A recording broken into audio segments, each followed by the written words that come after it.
출애굽기 1장 1절에서 5절 제가 봉독합니다. 야곱과 함께 각기 권속을 데리고 애굽에 이른 이스라엘의 아들들의 이름은 이러하니 루벤과 시므온과 레위와 유다와 이사갈과 스불론과 베냐민과 단과 납달리와 갓과 아셀이요 이미 애굽에 있는 요셉까지 야곱의 혈속이 모두 70인이었더라. 아멘. 26년 새해 첫 예배로 하나님께 영광을 올려드립니다. 오늘부터는 출애굽기 말씀을 시작하도록 합니다. 창세기부터 신명기까지 5권에 이르는 부분들을 주일 오전 예배 때에 연속 강해하는 또 이러한 시간으로 진행을 해봅니다. 창세기에서도 그 성경의 한 글자 또 한 문장 또 한 장 전체를 그 문맥을 따라서 신중하게 잘 읽어가는 이러한 우리 정통 기독교의 성경의 올바른 읽기 또 해석, 이것을 통해서 성경 속에 담겨 있는 하나님의 뜻을 잘 찾아내고 그 하나님의 뜻을 우리가 또 기뻐하고 즐거워하는 이러한 성경 중심의 이러한 기독교 신앙을 우리가 창세기를 통해서 맛보았습니다. 이제 출애굽기를 통해서도 연속해서 또 이러한 성경의 풍성한 은혜들이 또 우리 성도들에게 더욱 가득하기를 간절히 바랍니다. 특별히 출애굽기는 아주 중요한 구약의 몇 가지 내용을 우리에게 소개합니다. 출애굽기, 말 그대로 애굽에서 탈출한다라는 그런 제목을 가지고 있습니다. 애굽에서 종노릇하던 이러한 400년 동안의 엄청난 이 노예 생활을 하던 곳에서 모세의 이 지도를 통하여 애굽에서 탈출하여 가나안 땅으로 이동해가는 이러한 탈출 장면이 소개가 됩니다. 이것은 단순한 이스라엘 민족의 독립이나 해방을 가르치는 것이 아니라 구약에서 장차 오실 예수 그리스도의 또 이러한 희생과 헌신을 통하여 우리가 죄와 악의 영원한 지옥의 형벌로부터 우리가 죄의 종노릇하며 영원히 심판받아야 되는 이 지옥의 고통으로부터 탈출하는 자유케 되는 우리의 또 구원의 죄사함 받는 신분의 변화가 되어지는 천국으로 초대가 되어지는 바로 우리 기독교의 가장 중요한 예수님 믿고 죄사함 받아 영생의 복을 누리며 천국으로 초대가 되어지는 바로 이신칭의, 이신 오직 믿음으로써 칭의, 의롭게 여겨지다. 의로운 신분으로 그렇게 우리가 여겨졌다. 바로 예수님의 십자가의 은혜를 통해서 우리의 모든 죄가 사함받고 우리가 하나님의 자녀로 그렇게 신분의 변화가 되어지는 이러한 죄에서 자유케 되어지는 죄사함받고 하나님의 자녀가 되는 이 기독교의 소중한 이신칭의의 원리가 구약에서는 어린아이를 가르치듯이 이렇게 비유적으로 모형적으로 종노릇하던 애굽의 이러한 종노릇에서 탈출하는 장면으로 그렇게 자유를 얻는 이러한 장면을 통해서 이신칭의를 가르치고 있습니다.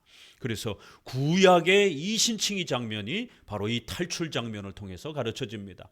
그리고는 말라기까지 모든 그 장면마다 선지자들이 나타나서 오직 하나를 기억하라. 그건 바로 출애굽을 기억하라. 끊임없이 선지자들이 백성들이 신앙이 타락하고 부패하고 느슨해질 때마다 여러 말들 중에 한마디를 합니다. 너희를 애굽에서 구해주신 그 하나님의 은혜와 역사를 기억하라. 바로 이 출애굽의 역사를 잊어먹지 말고 기억하라. 이거를 가장 중요하게 가장 많이 반복을 합니다. 왜 이렇게 선지자들이 이 출애굽의 역사를 반복합니까? 그럼 바로 기독교의 본질이요, 기독교의 모든 것이요, 기독교의 핵심이기 때문에 그런 것입니다. 바로 이신칭의를 가르치고 있는 것이기 때문에 말라기까지 수많은 선지자들이 백성들로 하여금 이 이신칭의를 기억하도록 끊임없이 메시지를 전하는 것을 봅니다. 바로 이렇게 이신칭의의 내용을 가르치고 있고 그 뒷부분에 가서는 이제 성막을 건축하라. 이제 탈출한 백성들에게 성막을 건축하고 그 성막에서 제사와 예배를 드려라. 이런 장면이 나옵니다. 바로 그 성막을 만들면 그 성막에서 드리는 예배 가운데 하나님이 함께 해주시겠다라는 겁니다. 이스라엘 백성들은 노예 생활하면서 어떻게 예배드려야 되는지 다 까먹었습니다. 그럴 때에 예배를 회복하기 위하여 성막을 만들어주고 그것이 나중에 이제 성전 건축으로 확장이 됩니다. 바로 이 성막과 성전에 나와서 절기와 제사를 통해서 예배를 드리는 예배의 중요한 회복이 소개가 됩니다. 그리고 출애굽기 20장쯤에서는 십계명, 우리 기독교인들은 어떻게 살아가야 되는가, 기독교인들의 생활에 대한, 기독교 윤리에 대한 이러한 십계명 규칙들이 소개가 됩니다. 이렇게 출애굽기에는 이신칭이라고 하는 구원의 위대한 가르침과 후반부에는 기독교 윤리, 성화에 대한 내용, 그 다음에 예배에 대한 중요한 원리, 이 세 가지가 아주 소중하게 가르쳐집니다. 이것은 우리 기독교의 근본 뿌리라고 할 정도로 기독교의 핵심이며 본질이라고 하는 사실을 꼭 명심하셔야 됩니다. 이제 함께 출애굽기 1장을 통해서 출애굽기를 시작해 보도록 합니다. 출애굽기 1장 1절부터 한번 같이 읽어보도록 합니다. 야곱과 함께 각기 권속을 데리고 애굽에 이른 이스라엘 아들들의 이름은 이러하니 12지파 이름이 소개가 되고요. 자, 그 다음에 6절을 읽어봅니다. 요셉과 그의 모든 형제와 그 시대의 사람은 다 죽었고 이스라엘 자손은 생육이 중다하고 온 땅에 가득하게 되었더라. 이제 제일 먼저 출애굽기는 무엇을 소개하고 있죠? 성경책에 있어서 우리가 성경을 읽을 때 도움을 받을 수 있는 힌트가 있습니다. 성경은 맨 첫 장 그리고 맨 마지막 장, 가장 중요한 내용들이 거기에 많이 실립니다. 그래서 1장은 거의 핵심처럼 각 장에 아주 중요한 내용들이 전부 다 요약이 되어 있습니다. 그리고 또 특별히 1장 중에서도 첫 소절, 가장 중요한 또 의미가 더욱 앞장에 또 앞절에 이렇게 요약이 됩니다. 12지파의 이름이 소개가 됩니다. 12지파는 바로 구약의 교회를 대표하는 가장 중요한 그러한 모습이다라고 앞서서 소개를 드렸습니다.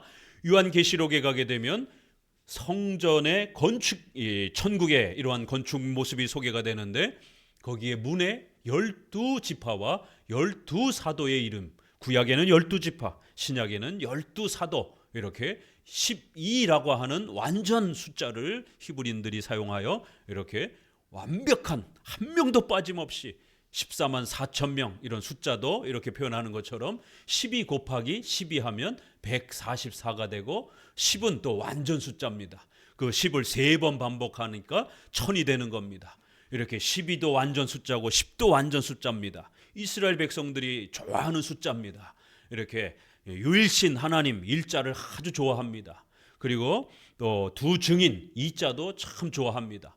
사방은 천지사방 하나님이 전 세계를 통치하고 지배한다. 이렇게 하나님의 주권과 섭리를 가르칠 때 사자를 많이 즐겼습니다. 우리 한국 사람은 사자를 싫어하죠. 그러나 이스라엘 백성들은 사자를 아주 좋아합니다. 대신 육자를 싫어합니다. 그래서 666 이런 표현들이 나오는 겁니다. 6은 인간이 창조된 날짜고 또 인간이 타락했기 때문에 인간의 그러한 타락과 부패를 강조할 때 육자가 사용이 되어집니다. 그리고 7자는 안식일, 완전한 하나님의 안식을 강조하기 때문에 또 완전수로 또 이렇게 표현이 됩니다. 12는 이렇게 완벽한 한 명도 빠짐없이 하나님의 택한, 하나님의 예정하신, 하나님이 구원하신 완벽한 백성들이 하나님의 교회로 초대가 된다는 이러한 숫자로 12 숫자를 강조하면서 하나님의 택한 백성들을 강조하는 구약이나 신약의 가장 대표적인 숫자인 것입니다. 출애굽기 1장은 시작하자마자 12지파의 이름을 다시 한 지파도 빠짐없이 낱낱이 소개하면서 바로 하나님의 택한 백성들이 하나님이 약속하신 대로 생육하고 중다하여 번식하고 창대하여 심히 강대하여 온 땅에 가득하더라. 이게 히브리 언어의 특징입니다. 히브리어는 이렇게 꾸며주는 말들이 많이 없습니다. 히브리어는 언어가 많이 부족합니다. 그래서 단어를 반복하는 게 특징입니다. 또 문장을 반복하는 게 특징입니다. 우리 번역에도 약간 그런 부분을 좀 잘 살리려고 이렇게 노력하기도 했는데요. 몇 번이나 같은 단어가 반복이 되는가 보세요. 대략 한 6번 정도입니다. 중다하고 번식하고 창성하고 강대하여 온 땅에 가득하다. 이게 다 같은 말이에요. 하나님께서 약속하신 대로 창세기 12장 1절에서 3절에서 아브라함을 택하시고 그의 후손들을 번성케 하고 그 후손들에게 가나안 땅을 주겠다라고 하는 이러한 놀라운 복음의 약속을 주셨습니다. 창세기 12장 1절을 제가 다시 한번 읽어드립니다. 여호와께서 아브라함에게 이르시되 너는 너의 본토 친척 아비 집을 떠나 내가 내게 지시할 땅으로 가라. 내가 너로 큰 민족을 이루고 내게 복을 주어 내 이름을 창대케 하리니 너는 복의 근원이 될지라. 너를 축복하는 자에게 내가 복을 내리고 너를 저주하는 자에게는 내가 저주하리니 땅의 모든 족속이 너를 인하여 복을 얻을 것이니라. 거듭거듭 창세기할 때 수도 없이 반복했죠. 여기서 말하는 자손과 땅에 대한 약속은 장차 오실 그 유일한 자손, 갈라디아서 3장에 있는 것처럼 여럿을 가르쳐 말한 게 아니라 오직 그 유일한 자손 예수 그리스도, 바로 아브라함의 다윗의 자손으로 하나님이신 성자, 하나님이신 예수님이 참된 인간으로 이 땅에 우리를 대신하여 십자가에 죽으시기 위해서 오실 것이다라는 아주 중요한 복음에 예수님이 오신다고 하는, 우리의 메시아요 중보자가 오신다는 소중한 복음의 약속. 그리고 그 땅은 가나안 땅으로 모형적으로 비유적으로 비유가 되어서 예수님을 통하여 우리가 하나님의 나라의 천국에 들어가는 바로 우리의 영원한 기업을 또 비유적으로 표현하는 겁니다.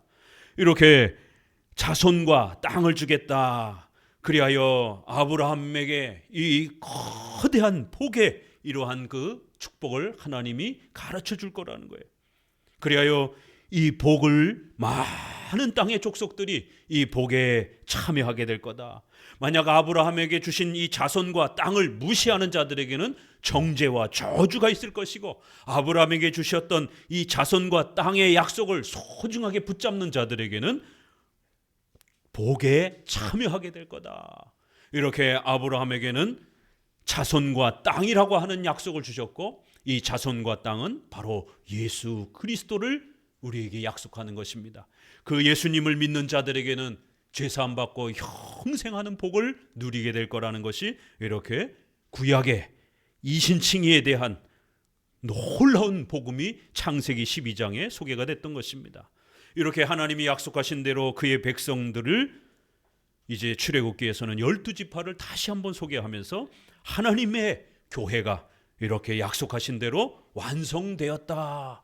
중다하고 번식하고 창성하고 강대하여 온 땅에 가득할 정도로 하나님이 약속하신 주님의 택한 백성들이 이렇게 완벽하게 튼튼하게 견고하게 하나님의 교회가 세워졌다라는 선포로 시작이 됩니다. 얼마나 감격스러운 선포입니까? 우리가 창세기에서 아브라함, 이삭, 야곱이 전멸할 수 있었던 그 작은 가족들이 한순간에 없어질 만한 그런 많은 위협들이 얼마나 많았습니까? 교회가 한순간에 사라질 만한 그런 핍박과 환난이 얼마나 많았습니까? 그럼에도 불구하고 교회는 결코 사라지지 않고 어떤 핍박과 어떤 환난 앞에서도 하나님이 지켜주셔서 이렇게 어마어마한 민족으로, 교회로 번성이 되어지는 이 위대한 하나님의 은혜와 역사를 제일 먼저 선포합니다. 창세기에서 12지파가 3번 소개가 됐습니다. 그리고 이제 4번째, 이것도 꼭 기억하세요. 성경에서 우리가 신명기 끝날 때까지 이 12지파의 이름이, 명단이 몇 번이나 나오는가, 그것도 한번 관심 있게 세어가면서 봅시다. 4번째 12지파 이름이 소개가 되면서 하나님의 교회는 절대로 없어지지 않고 어떤 위험과 어떤 고난 앞에서도 하나님께서 지켜주시기 때문에 이렇게 번성하고 창대하고 이렇게 또 놀랍게 강대하게 세워져 간다라고 이렇게 소개를 합니다. 우리 계시록 22장 16절을 함께 읽어봅니다. 이런 하나님의 교회에 대한 보호와 약속이 계시록 22장에는 이렇게 끝납니다. 창세기 12장에서 시작하셨던 하나님의 교회에 대한 보호와 약속이 계시록 22장 16절에서는 이렇게 마감을 합니다. 함께 16절부터 읽어봅니다. 나 예수는 교회를 위하여 내 사자를 보내어 자손이니 곧 광명한 새벽별이라 하시더라. 성령과 신부가 말씀하시기를 오라 하시는도다. 듣는 자도 오라 할 것이요 목마른 자도 올 것이요 또 원하는 자는 값없이 생명수를 받으리라 하시더라. 나 예수는 교회를 위하여 나의 사자들을 계속해서 보내서 복음을 증거하게 할 것이다라는 겁니다.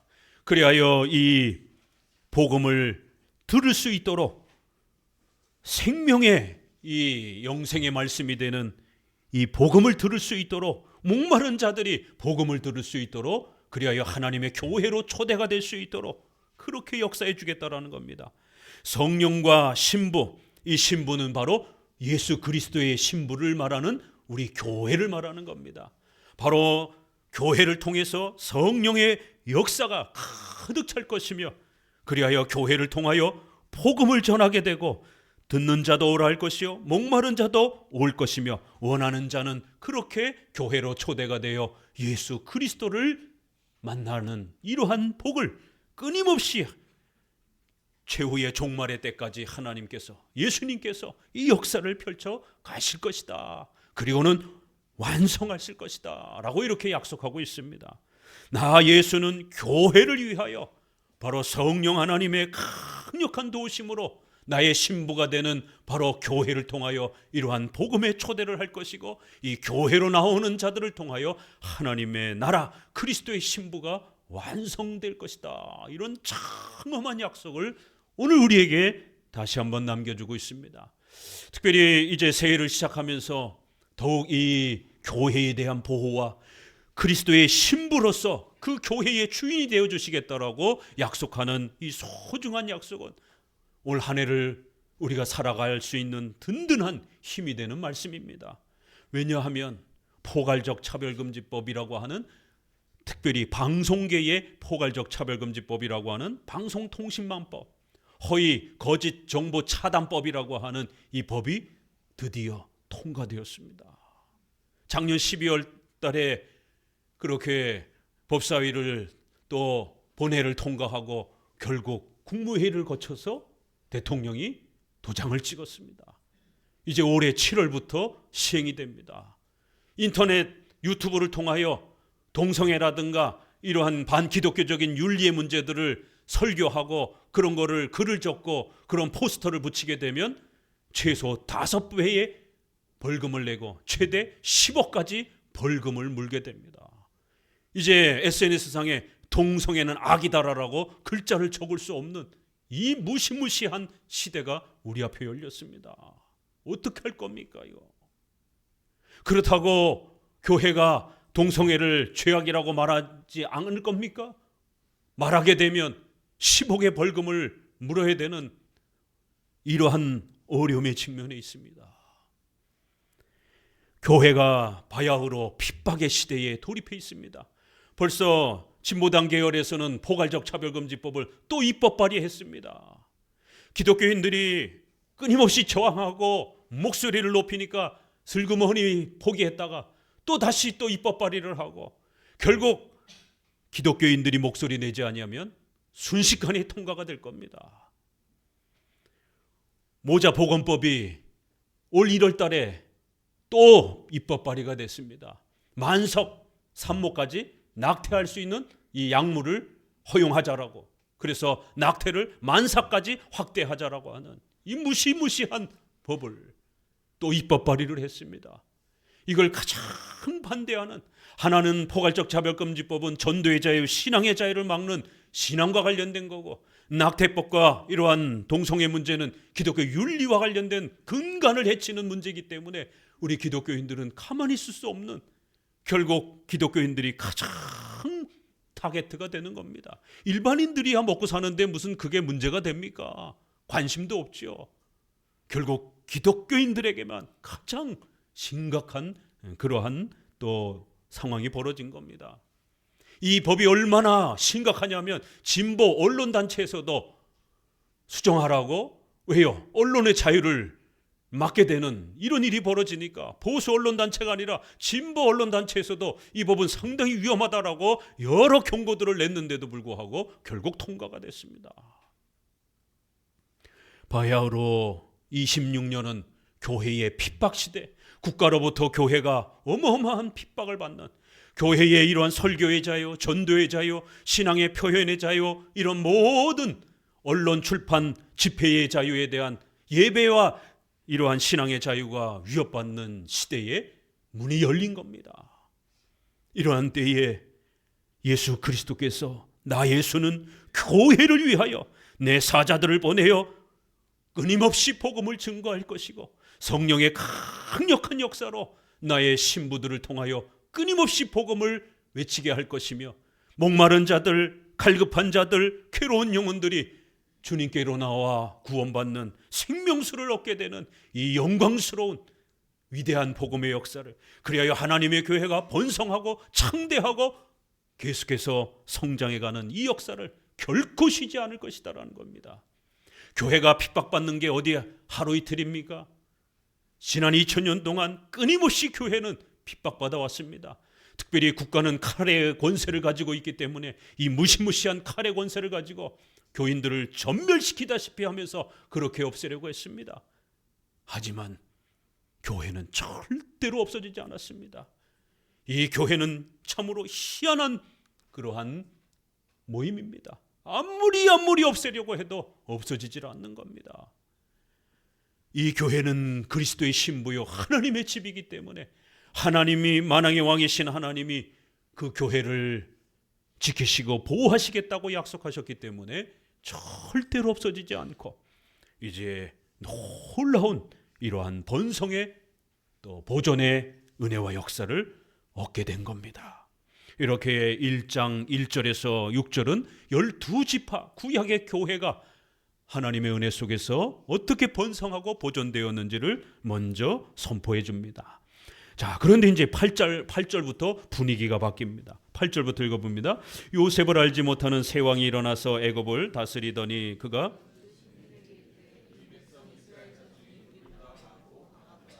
자, 우리가 그들에게 대하여 두렵건대 그들이 더 많게 되면 전쟁이 일어날 때에 이 땅에서 갈까 하노라 하고 감독들을 그들 위에 세우고 그들에게 무거운 짐을 지워 바로를 위하여 국고성 비돔과 라암셋을 건축하게 하니라. 그러나 학대를 받을수록 더욱 번식하고 창성하니 애굽 사람이 이스라엘 자손을 인하여 근심하여 이스라엘 자손의 역사를 엄하게 하여 고역으로 그들의 생활을 괴롭게 하니 곧 흙 이기기와 벽돌 굽기와 농사의 여러 가지 일이라. 그 시키는 역사가 다 엄하였더라. 요셉을 알지 못하는 새 왕이 일어나서 애굽을 다스리더라. 요셉이 총리로 있었을 때는 애굽 왕과 요셉이 아주 좋은 관계를 유지했습니다. 국가와 교회가 서로 협조하면서 서로 도와주면서 그렇게 국가와 교회는 정교 분리, 구별, 상호 협조라고 하는 이 좋은 관계를 잘 유지하면서 국가도 복을 받고 교회도 복을 받는 이러한 좋은 관계를 유지해 왔습니다. 그런데 요셉이 죽고 그 형제들도 죽고 이제 100년, 200년 시간이 점점 흐르면서 요셉을 전혀 알지 못하는, 이스라엘 역사를 전혀 알지 못하는 새로운 왕조가 들어섰다는 겁니다. 왕조가 완전히 바뀌어 버렸습니다. 그런데 이 왕은 어찌된 일인지 교회를 너무너무 싫어하는 거예요. 국가는 왜 교회를 싫어할까요? 애굽 시대나 고대 시대나 로마 시대나 지금이나 국가는 왜 그토록 교회를 싫어할까요? 이유가 있습니다. 오늘 본문에 보니까 두 가지 정도의 이유를 제시를 합니다. 첫 번째를 보니까 10절에 9절에 먼저 이 백성 이스라엘 자손이 우리보다 많고 강하도다. 그래서 10절에 두렵다라고 이렇게 표현을 합니다. 국가가 왜 교회를 두려워합니까? 교회는 절대로 반란을 획책하거나 도모하는, 내란을 도모하는 그런 단체가 아닙니다.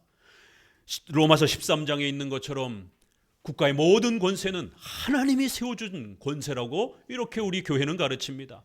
그래서 교회에 좀 마음에 들지 않는다 할지라도, 또 국가 위정자가 우리와 신앙이 혹시라도 다른 사람일지라도, 불교 신자라 할지라도, 불신자라 할지라도, 어떠한 통치자라 할지라도 우리는 그 국가 위정자는 하나님이 세우신 그러한 권위를 가진 것으로서 그렇게 로마서 13장에서 가르치기 때문에 하나님을 경외하듯이 국가 위정자의 권세를 존경하고 국가의 질서에, 법에 순종하는 가장 훌륭한 시민들입니다. 그렇게 교회는 또 2000년 동안 가르쳐 왔습니다. 하지만 국가가 교회를 핍박하면 상황이 달라집니다. 우리의 신앙의 자유, 전도의 자유, 예배의 자유를 억압하게 되면 우리는 하나님을 섬겨야 하는 하나님의 백성들이기 때문에 절대로 국가 위정자의 핍박과 협박에 굴할 수 없는 겁니다. 굴복할 수 없는 것입니다. 교회는 어마어마한 인력을 갖고 있습니다. 교회는 어마어마한 재정을 갖고 있습니다. 교회는 많은 또 튼튼한 조직을 갖고 있습니다. 그보다 더 중요한, 교회는 사람들의 마음, 도덕, 양심을 세워주고 형성하고 변화시켜주는 인간의 근원된 인간의 생각과 마음과 의지를 훈련시키고 새롭게 하는 그러한 곳입니다. 국가는 칼과 총칼로 외적인 육체는 위협할 수 있어도 인간의 마음을 빼앗을 수는 없습니다. 그러나 교회는 인간의 마음과 생각과 양심, 도덕, 신앙을 만들어주는 것입니다. 그렇기 때문에 국가 위정자들은 항상 교회를 살펴봅니다. 그래서 육체를 지배하는 국가 위정자들은 시민의 양심과 도덕과 마음을 자기 것으로 삼아서 자신의 권력과 독재를 유지하고 싶은 이러한 권력의 유혹을 받을 때에 결국 교회를 이용하려고 합니다. 그리하여 교회가 자기 편을 들면 교회를 내버려 두고, 만약 교회가 악한 권력욕을 가진 악한 위정자의 이런 악한 정책에 저항하고 또 목소리를 내게 되면 교회는 악한 이 독재자와 이 악한 위정자의 권력을 협박하고 또 저항할 수 있는, 위협할 수 있는 가장 무서운 조직과 단체가 됩니다. 그래서 국가는 항상 교회를 불편하게 여깁니다.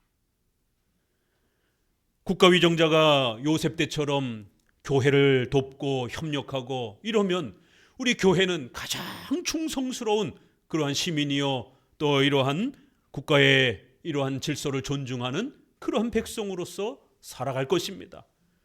그렇지만 반대로 국가가 교회를 핍박하게 되면 우리는 하나님께 순종하기 위해서 목숨의 위협을 받는다 할지라도 저항하게 되는 겁니다.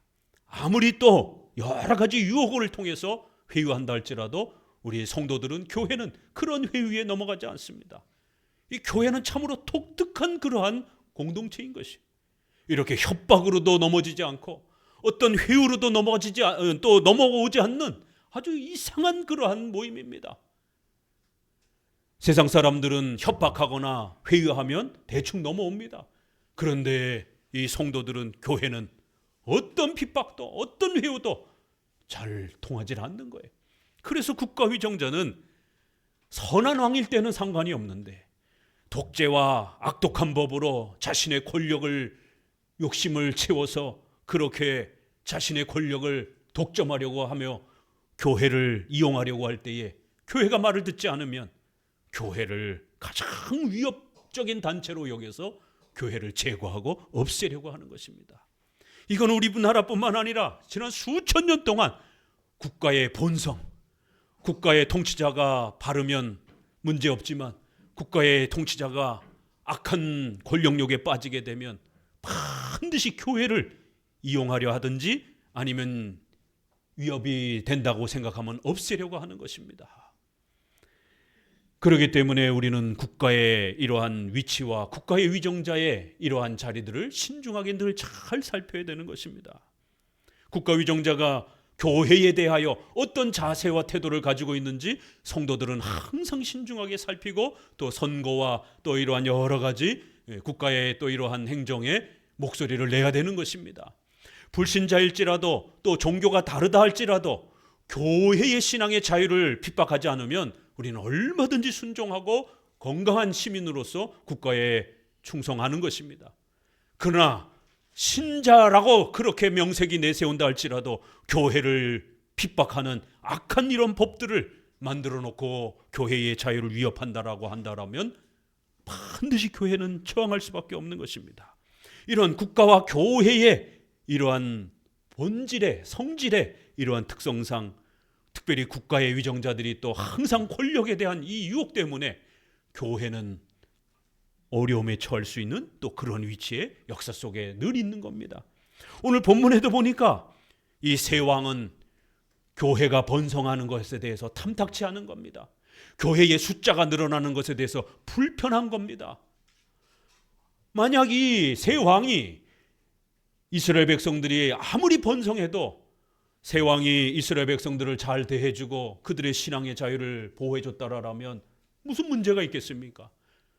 성경 구약이나 신약 어디에도 국가에 반란을 해라, 내란을 일으켜라 이렇게 충동하는 말씀은 없습니다. 국가가 교회를 핍박하기 전까지는 가장 충성스러움으로 교회에는 국가에 충성하고 또 우리의 신앙 고백에 있는 것처럼 목사라 할지라도 함부로 교회의 힘을 가지고 국가 위정자의 이 법적인 신분을 빼앗거나 강탈해서는 안 된다라고 그렇게 엄히 신앙 고백을 할 정도로 국가 위정자를 존중합니다. 그러나 이 세 왕은 교회를 불편하게 여겼고 더더욱 권력욕에 빠져서 자신의 독재와 권력을 유지하기 위해서 이제 이 이스라엘 백성들을 이용하려고 했던 것이고, 그런데 이스라엘 백성들은 신앙을 가지고 있고 유일신 신앙을 갖고 있기 때문에 다신론에 빠져 있는 자신을 신처럼 여기는 이러한 애굽의 왕 앞에 고분고분할 수가 없었던 것입니다. 그러니까 이제는 이스라엘 백성들이 숫자가 번성해지는 것을 좋게 볼 수가 없는 거죠. 두렵게 여기고 교회가 번성하는 것에 대해서 불편하게 여기기 시작하는 겁니다. 이렇게 교회의 번성에는 국가에 도움이 되지 않는다고 생각하게 되면 교인의 숫자가 교회의 숫자가 많이 늘어나면 늘어날수록 악한 권력욕에 빠져 있는 자들은 교회의 번성을 두려워할 수밖에 없는 겁니다. 가장 강력한 저항의 목소리를, 악한 위정자의 악한 정책에 대해서 가장 반대의 목소리를 내는 것은 교회이기 때문에 두려워할 수밖에 없는 거예요. 그래서 본격적으로 교회를 핍박하기 시작합니다. 어떻게 핍박을 했죠? 11절에 보니까 무거운 짐을 지어서 괴롭게 하여 국고성 비돔과 라암셋을 건축하게 하고 그리하여 저들이 번성하지 못하게 하자. 14절에 보니까 생활을 괴롭게 하여 피곤하게 만들어서 경제적으로 의식주에 있어서 많은 피해를 입혀가지고 저들이 자손이 번성하지 못하도록 생활고를 겪도록 악한 법들을 만들어서 교회가 더 번성하지 못하도록, 전도하지 못하도록, 예배하지 못하도록, 신앙의 자유가 방해되도록 그렇게 악한 법을 만들어서 교회의 숫자를 줄이자라는 겁니다.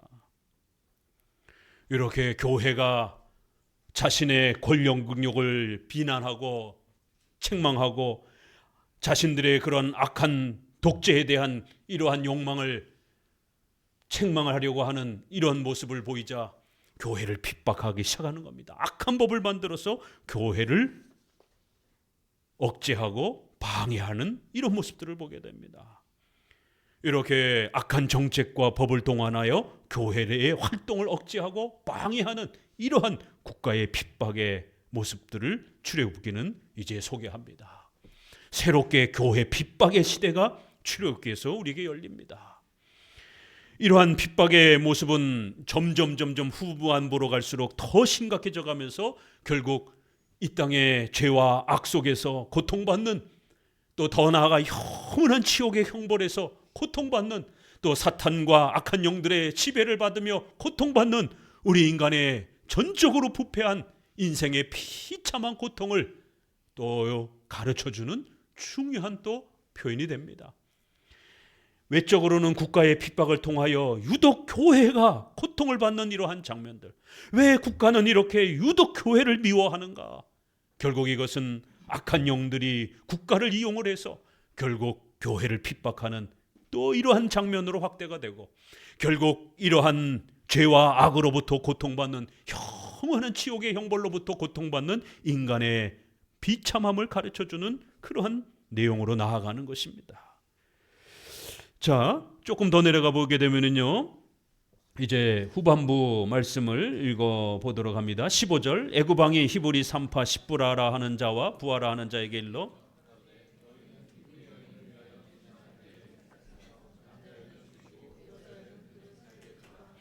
그러나 산파들이 하나님을 두려워하여 애굽왕의 명을 어기고 남자를 살린지라.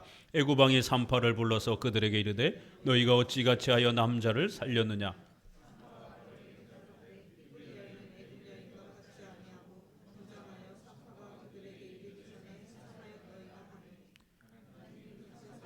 은혜를 베푸시니라. 백성은 생육이 번성하고 심히 강대하여 산파는 하나님을 경외하였으므로 하나님이 그들의 집을 왕성케 하신지라. 그러므로 바로가 그 모든 신민에게 명하여 가로되 남자가 나거든 너희는 그를 하수에 던지고 여자여든 살리라 하였더라.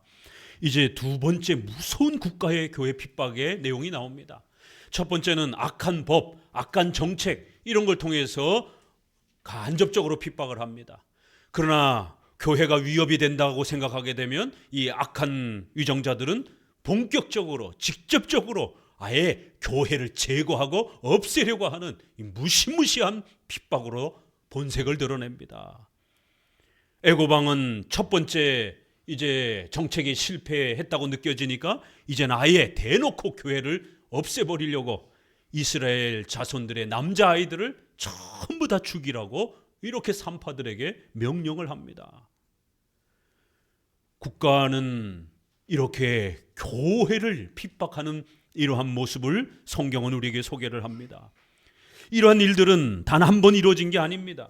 마태복음 12장 12절에 보게 되면 바로 예수님이 태어날 때도 사탄은 악한 영들을 이용을 해서 악한 국가를 이용을 해서 구약의 12지파 자손을 전부 다 제거하고 죽이려고 했던 것처럼 예수님과 그 사도들이 태어나던 바로 그 시절에 2살 아래의 어린아이들을 전부 죽이는 이 무시무시한 교회를 제거하려고 하는 이 일을 또 단행합니다. 12절에 13절에 헤롯이 아기를 찾아 죽이려 하니 일어나 아기와 그 모친을 데리고 애굽으로 피하라. 마태복음 2장 16절에 이 헤롯이 박사들에게 속은 줄 알고 그때를 표준하여 2살 아래로 다 죽이니 라마에서 슬퍼하며 크게 통곡하는 소리가 들렸다. 이렇게 사탄은 칼의 권세를 가지고 있는 국가를 악한 위정자를 이용을 해서 교회를 전멸시키려고 하는 이러한 핍박을 항상 시도합니다. 구약이나 신약이나 이렇게 이스라엘 남자아이들을 전부 다 죽이라고 하는 이 무시무시한 명령이 2번이나 신구약에 이렇게 소개가 됩니다. 계시록 13장 1절을 보면은요, 내가 보니 바다에서 한 짐승이 나오는데 뿔이 10이요 머리가 7이라. 그 뿔에는 10면류관이 있고 그 머리들에는 참남한 이름들이 있더라. 내가 그 본 짐승은 표범과 비슷하고 발은 곰 같고 입은 사자 같은데 용이 자기의 능력과 보좌와 큰 권세를 그에게 주었다. 용은 사탄을 말합니다. 요한계시록에서. 이 사탄이 누구를 이용한다고요? 바다에서 올라온 짐승을 이용한다라는 거예요. 바다에서 올라온 짐승은 누굴까요? 바다는 고대 세계에 배를 가지고 무역을 하고 전쟁을 하는, 그래서 배를 만들고 배를 잘 활용하는 나라가 큰 문명 국가가 됩니다. 그래서 이렇게 바다를 지배하는 이러한 고대의 이러한 그 문화를 비유적으로 사용하는 겁니다. 국가를 비유적으로 말하는 겁니다. 국가가 악한 위정자가 되어 교회를 싫어하는 이러한 악한 위정자가 되면 어떤 일이 벌어진다고요? 사탄이 그 악한 위정자를 사용해서 교회를 핍박하고 전멸시키려고 하는 이러한 무시무시한 일들이 벌어진다는 겁니다. 그래서 우리 교회는 특별히 국가관에 있어서 아주 올바른 국가관을 잘 수립해야 됩니다. 왜요? 이 국가는 항상 자칫 잘못하면 순식간에 교회를 핍박하는 무시무시한 권력기관으로 돌변하기 때문입니다. 잘 견제가 서로 유지가 될 때는 국가와 교회가 상호 협조하면서 그렇게 각각 역할을 가지는 구별과 이러한 상호 협조 관계가 잘 유지가 되지만, 교회가 제 목소리를 내지 못하고 또 국가의 위정자가 악한 위정자로 그렇게 권력욕에 심취한 그런 악한 위정자로 그렇게 세워지게 되면 그 순간부터는 순식간에 칼의 권세를 가지고 교회를 전멸시키려고 하는 이러한 시도를 합니다. 결국 이러한 시도들은 성경에서 뭐라고 말합니까? 사탄이 악한 영들을 이용을 해서 교회를 전멸시키려고 하는 바로 영적 전쟁이라고 이렇게 소개합니다. 겉으로는 국가의 이러한 핍박이지만 왜 국가는 이렇게 그토록 교회를 미워하는가? 여기에는 이유가 있다는 겁니다. 국가는 이 세상에서 가장 무서운 권력, 칼이라고 하는 어마어마한, 군대라고 하는 어마어마한 권력을 갖고 있기 때문에 사탄은 이 국가를 이용해서 항상 교회를 없애고 싶은 그러한 또 시도를 한다는 겁니다. 요한계시록에서도 그래서 성도들을 향하여, 교회를 향하여 항상 깨어 조심하라고, 국가가 어떤 성질을 갖고 있는지, 국가 위정자가 교회에 대하여 어떤 태도를 갖고 있는지에 대해서 항상 살펴야 된다라고 권면하는 겁니다. 그래서 우리가 선거해야 될 그런 위정자가 교회에 대해서 적대감을 갖고 있는 그러한 후보라면 절대로 학연지연에 빠져서 함부로 뽑아서는 안 되고, 교회의 존립을 생각하면서 항상 국가 위정자를 뽑고 선거해야 한다고, 주의해야 한다고 이렇게 권면하는 겁니다. 바다에서 올라온 짐승이 용에게 권세와 보좌와 힘을 얻어가지고 결국 참남한 이름들을 발휘하면서 교회를 핍박하더라는 거예요. 4절에 용이 짐승에게 권세를 주므로 용에게 경배하여 짐승에게 경배해 가로되 누가 이 짐승과 같으뇨? 누가 능히 이로 더불어 싸우리요? 와, 국가의 권세가 너무너무 무섭고 두려운 겁니다. 일반 시민들은 감히 저항할 생각도 못하는 겁니다.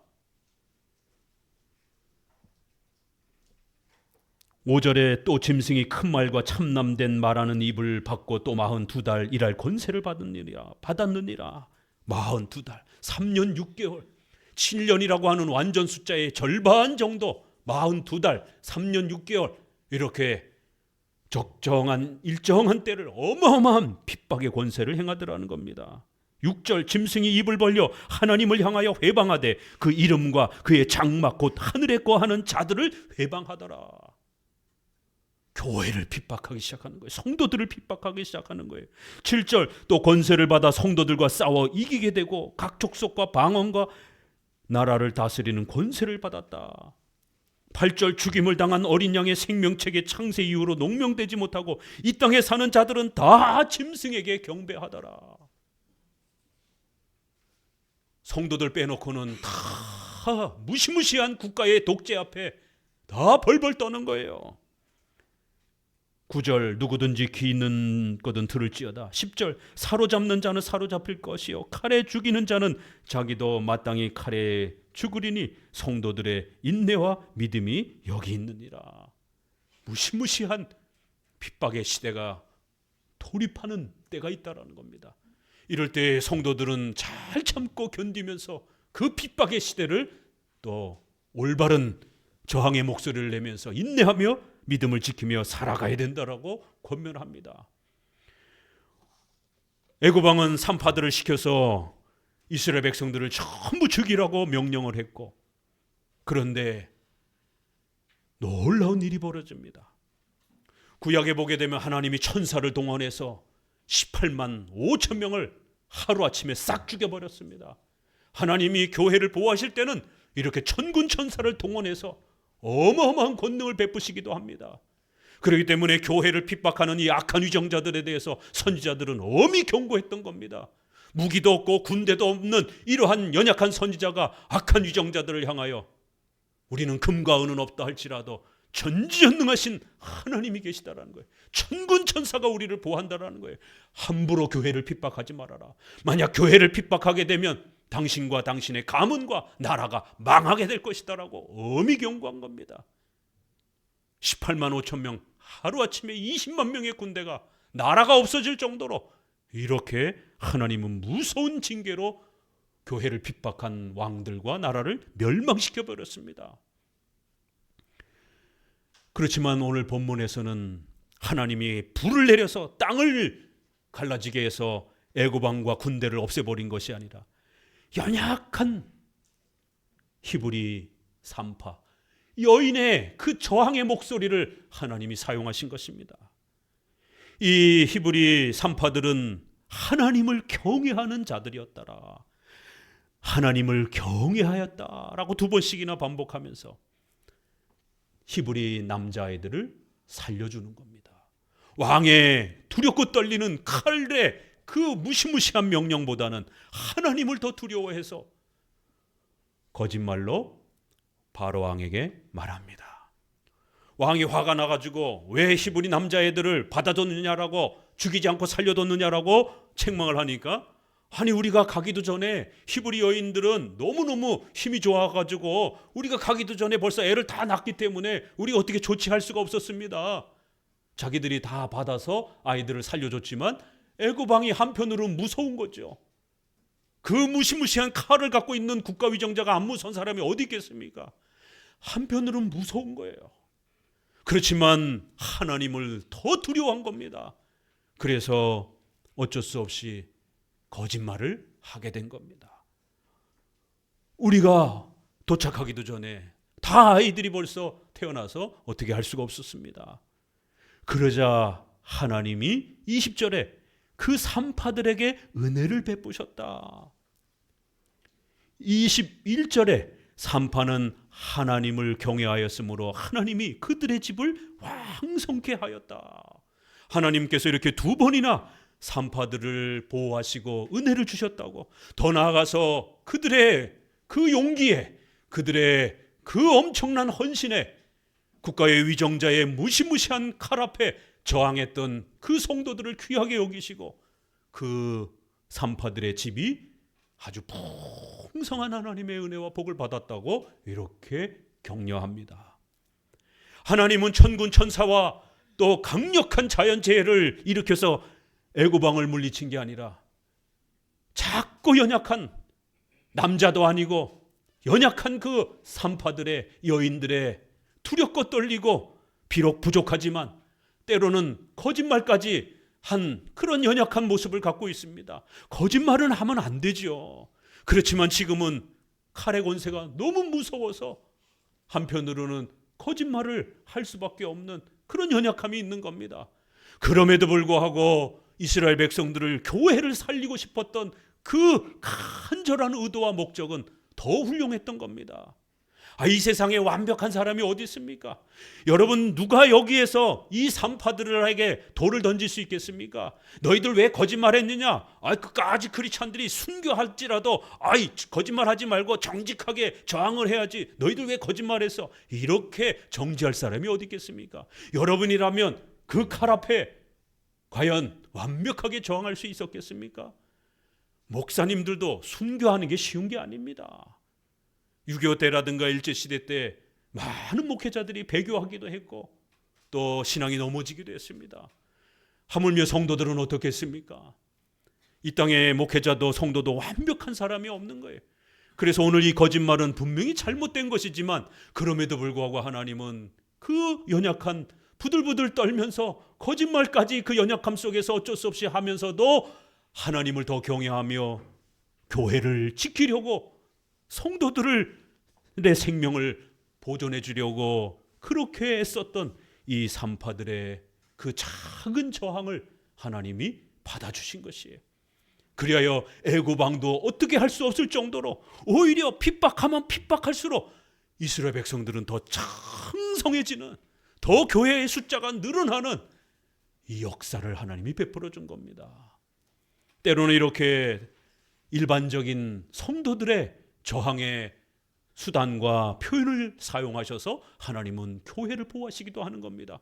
때로는 엄청난 자연재해를 사용하셔서 우리 교회를 지켜 보호하시기도 하지만, 때로는 이렇게 성도들의 연약한 저항의 목소리지만 그 저항의 목소리를 하나님이 사용하셔서 놀라운 왕의 그 무시무시한 핍박과 그 악한 정책을 다 막아내는 이런 어마어마한 역사를 베풀기도 하는 하나님의 역사를 오늘 소개합니다. 국가 위정자가 이렇게 교회를 핍박하려고 할 때 우리 성도들은 어떻게 살아가야 될 것인가? 국가는 자신의 권력에 도움이 되지 않는다 생각하면 이렇게 항상 가장 큰 힘을 가지고 있는, 국가와 거의 대등한 재정, 조직, 인력, 더 나아가서 사람들의 마음과 생각까지 지배하고 있는, 영향을 끼칠 수 있는 이런 어마어마한 힘을 가지고 있는 교회를 자신에게 도움이 되지 않는다라고 하면 반드시 핍박하고 없애려고 하는 겁니다. 그럴 때 그 핍박의 시대에 우리 성도들은 어떻게 살아가야 됩니까? 오늘 본문을 통해서 때로는 이렇게 어마어마한 핍박의 시대 앞에 교회가 놓인다 할지라도 우리 성도들은 1절에서부터 6절에 소개했던 교회를 보호하시는 그 하나님의 약속을 생각하시고, 계시록의 그 예수 그리스도의 약속을 생각하시고 또 이겨내시라는 겁니다. 이 십계명의 이러한 거짓말에 대한 부분은 우리가 십계명을 해석할 때 이제 출애굽기 20장부터 나올 겁니다. 그래서 우리가 십계명을 잘 또 배워가야 됩니다. 십계명은 우리의 삶의 기준이 됩니다. 어떻게 행동해야 하나님이 도와주시고 또 하나님 앞에 책망받는지를 가르쳐주는 아주 중요한 윤리의 기준입니다. 첫 번째는 문자적으로 적용하는 겁니다. OX. 두 번째는 십계명은 10개이기 때문에 항상 10개를 골고루 여러분이 뭔가를 고민할 때에, 그것이 직업이든 결혼이든 취업이든 여러 가지 일을 결정하실 때 십계명이 위배되지 않도록 신중하게 잘 살펴야 됩니다. 세 번째는 우리의 연약함 때문에 또 이 세상의 죄악의 창궐함 때문에 우리 성도들이 때로는 연약해서 실수할 수밖에 없고 때로는 어려움에 처하기도 합니다. 그래서 성도들의 생명을, 교회의 생명을 보호하기 위해서 어떤 계명들은 포기할 수밖에 없는 우선적인 1계명, 4계명 이런 거를 더 먼저 선택해야 되는 우선적 선택, 푸드기함을 고려해 주는 우선적 선택에 또 이런 원리가 있습니다. 오늘 본문에 바로 이 내용이 그런 우선적 선택을 가르쳐 주는 겁니다. 4계명, 1계명을 지키기 위하여 9계명을 포기하는 거예요. 거짓말은 하면 안 됩니다. 그렇지만 국가의 질서를 지키기 위하여, 나라를 지키기 위하여 군인들이 전쟁터에 나가서 포로로 잡히면 절대로 정직하게 말하면 안 됩니다. 너 임무가 뭐야? 그러면 너의 부하들 어디 있어? 이러면 여기 있습니다 라고 이렇게 다 말하는 게 아니죠. 군인으로 포로 잡혔으면 난 모른다, 난 말할 수 없다 라고 거짓말해야 되는 겁니다. 왜요? 국가의 안위가 달린 문제이기 때문에. 여러분의 가정의 생명, 또 교회의 생명의 보존에 위협을 받는다라면 때로는 우리는 1계명, 4계명을 지키기 위해서 소극적으로 거짓말을 허용해 주는 겁니다. 이거는 적극적으로 거짓말을 추천하는 게 아닙니다. 이 땅의 죄악된 세상 속에서 우리 성도들이 살아가야 되기 때문에, 또 우리가 죄악에 연약하기 때문에 하나님 우리를 불쌍히 여겨주셔서 허용해 주실 분인 겁니다. 더 큰 죄악이 발생하지 않도록, 성도들이 전멸하지 않도록 보호해 주시는 하나의 배려입니다. 이혼하면 안 됩니다. 7계명. 그러나 남자가 바람을 피고 아이와 아내를 학대하고 이렇게 되면 모세에게 이혼 증서를 써서 여성이 재혼하도록 신속히 이혼 증서를 허락해 주라고, 이혼을 허락해 주라는 이러한 이혼에 대한 정당함이 성경에 나옵니다. 이것도 부득이함이죠. 자, 6계명, 살인하지 말라. 살인하면 안 됩니다. 폭력이라든가 화내면 안 됩니다. 그러나 전쟁이 나면 우리 청년들은 군대의 부름을 받아서 반드시 살인을 해야 됩니다. 또 사형제도가 있습니다. 그러면 법원, 검찰, 또 사형 집행인, 최종적으로 마지막 스위치를 내려야 되는 또 이러한 교도관들, 이런 사람들은 국가의 공무원이기 때문에 살인을 집행해야 되는 겁니다. 그렇죠? 또 의사들은 치료하다 보면 죽을 수 있잖아요. 그럼에도 불구하고 또 시도를 해봐야 되는 겁니다. 치료를 하다 죽을지라도. 그랬을 때 의사들을 살인죄로 함부로 또 고소할 수가 없는 것이죠. 이렇게 살인에도 부득이함이 존재하는 겁니다. 그렇기 때문에 구계명에 있어서도 분명히 정직해야 되지만 군인이라든가 또 경찰, 검찰, 도둑을 잡으러 가면서 똑똑똑 나 경찰이요 이렇게 들어가는 사람이 어디 있습니까? 택배요 이렇게 하고 잡아야지요.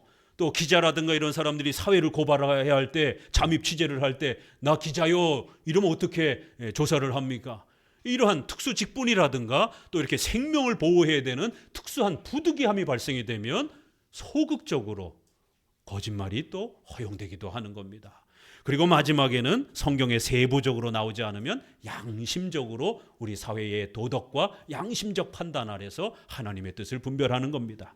이건 이제 나중에 좀 더 자세히 소개를 할 것입니다.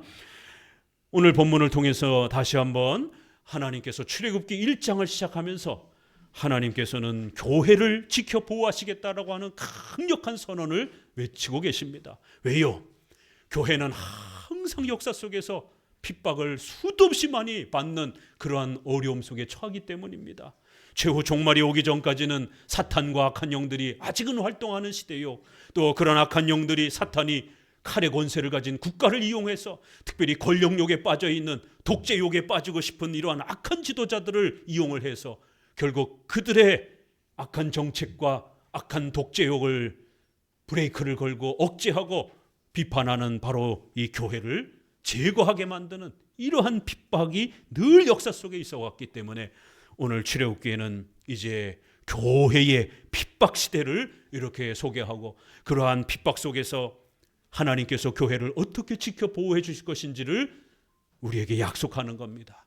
특별히 또 그러한 핍박 속에 있다 할지라도 이렇게 작은 저항의 목소리라도 우리 성도들이 또 신앙의 책임을 가지고 우리 자손들을 지키기 위해서 저항의 목소리를 내라는 겁니다. 그러면 그런 작은 저항이라도 하나님이 사용하셔서 하나님의 교회를 지켜주시겠다라는 겁니다. 우리 어른들은 어찌어찌 신앙생활 했지만 이제 우리 자손들은 어떻게 해야 됩니까? 심각한 시대가 되었지 않았습니까? 이제 이러한 교회 핍박의 시대에 3가지 정도를 권면을 드립니다. 첫 번째로는 총회나 교단이나 신학회라든가 기독교 언론들은 부지런히 공적으로 이러한 포괄적 차별금지법과 방송통신 이런 개정법에 대한 이런 부분의 부당성에 대해서 끊임없이 공적으로 목소리를 내야 됩니다. 교회를 지키기 위해서 하나님이 주신 이러한 힘과 권세를 가지고 저항해야 되는 겁니다. 두 번째는 교회는 자유주의 신학에 대한 WCC, NCCK와 같은 죄사함과 죄의 형벌로부터의 자유를 가르치는 게 아니라 사회정의, 인권, 평등 이러한 사회 복지를 마치 구원이라고 외치는 이러한 자유주의 신학에 대해서 엄히 경고해야 됩니다. 또 대한민국처럼 좌파 우파가 이렇게 섞여 있고 또 세계 유일의 분단 국가로서의 이런 위험한 처지에 있는 이런 상황에서 교회는 끊임없이 이 국가에 대한 올바른 우파적 세계관을 가르쳐야 됩니다. 사회주의적인 이러한 무시무시한 위협 앞에 서 있는 대한민국의 이 절체절명의 어려움을 정확히 깨우쳐서 좌우의 이 세계관이 어떤 차이가 있는지, 특별히 이러한 좌파적 세계관이 왜 자꾸 포괄적 차별금지법이나 동성애나 낙태법이라든가 이런 반인륜적인 이러한 법들을 자꾸 확장하는지, 그 숨은 의도가 무엇인지 이러한 부분들을 알려줘야 되는 겁니다. 그들은 왜 자유시장 경제와 자유민주주의를 파괴하려고 하는지, 왜 끊임없이 미군 철수를 부르짖으면서 반미운동을 부르짖고 있는지, 도대체 그 의도가 무엇인지, 그들의 경제활동과 노조활동과 도대체 미군 철수랑 무슨 관계가 있길래 끊임없이 노조들은 반미운동을 하는 것인지, 세계 유일의 분단국가가 미군이 철수가 되면 어떤 일이 벌어질 것인가, 시리아 내전, 아프가니스탄 이런 내전, 지금 베네수엘라 어제 대통령이 잡혀갔잖아요. 독재하다가 까딱 잘못하면 또 내전이 일어날 수 있고, 그런데 한국 진보당들은 트럼프를 욕을 하면서 미국의 이런 독재적인 발상은 유엔에 고발을 해가지고 반드시 문제를 삼아야 된다라고 난리를 치면서 끊임없이 또 반미운동을 부르짖습니다. 세상에 엊그제 새해가 됐는데 유튜브에서 젊은 청년들이 김정은이 축하한다고 하면서 꼭 한국에 방문해가지고 한국에 많은 좋은 메시지를 전해달라고 하면서 새해 인사를 하더라고요. 이게 지금 대한민국의 현실입니다. 좌우의 세계관 충돌을 분명하게 깨우쳐야 되고, 우파적 세계관이 왜 중요한지에 대해서 가르쳐야 됩니다. 좌파 세계관이 얼마나 무서운지 우리의 삶의 터전과 또 사회주의가 제일 싫어하는 또 이러한 교회에 대한 적대적인 이러한 세계관이 바로 좌파 세계관이라는 것을 반드시 깨우쳐서 우리의 아이들을 빨갛게 물들지 않도록 정말 어려서부터 다시 교육시켜야 됩니다. 그래서 세 번째는 개인의 또 다양한 저항의 목소리도 부지런히 또 올 한 해 동안 최선을 다하셔야 됩니다. 서명운동이라든가 또 지인들을 설득하고 또 자녀들을 교육하는 이런 개인적 또 책임도 부지런히 행하셔야 됩니다. 산파의 그 여인의 작은 저항의 목소리 하나를 사용하셔서 하나님이 역사를 일으킨 것처럼 우리 성도들의 또 작은 목소리 하나하나를 통해서 역사하실 것입니다. 특별히 온라인을 통해서 듣는 성도들도 마찬가지입니다. 좌파 교회에 참석하고 계시다라고 한다면 성도들의 헌신과 헌금이 좌파 교회를 돕는 것이고, 좌파 교회가 많아지게 되면 결국 좌파 정부를 더 적극적으로 옹호하는 일들이 벌어지는 겁니다. 이제는 좌우의 충돌이 너무 명백해지는 그런 시대가 되었기 때문에 성도들은 선택하셔야 됩니다. 좌파 교회 다니면 안 됩니다. 우파적 목소리가 없다라고 아쉬워하면서 여전히 좌파 교회를 다니면서 우파 교회는 돕지도 않으면서 어떻게 우파의 저항의 목소리를 낼 수 있겠습니까? 주변의 우파 교회들 찾아보십시오. 얼마나 규모들이 열악한가. 그러면서 본인들은 여전히 좌파 교회에 있으면서 우파 목소리가 없다고 아쉬워하면 어떻게 할 것입니까? 자녀들을 그런 공간에서 아이들의 세계관을 다 노출시킬 겁니까? 심각한 것이에요. 우파 교회로 옮기시고 성경을 가르치는 교회로 옮기셔서 힘을 모아서 작은 저항이라도 힘을 모아서 하나님 앞에 살려달라고 저항해야 됩니다. 이제 방송 쪽에 포괄적 차별금지법은 통과되었고 이제 직접적으로 이제 포괄적 차별금지법 하나 남았습니다. 이거 통과되면 전도도 제대로 못하고 모든 국가의 제재와 억제를 받게 됩니다. 오늘 출애굽기 1장 말씀을 통하여 우리 성도들에게 다시 한번 권면합니다. 아무리 어렵고 힘든 시대라 할지라도 또 하나님을 의지하면서 예수님의 또 그 보호와 지키심을 의지하면서 굳게 또 힘있게 살아가시기를 주의 말씀으로 권면을 드립니다. 기도합니다.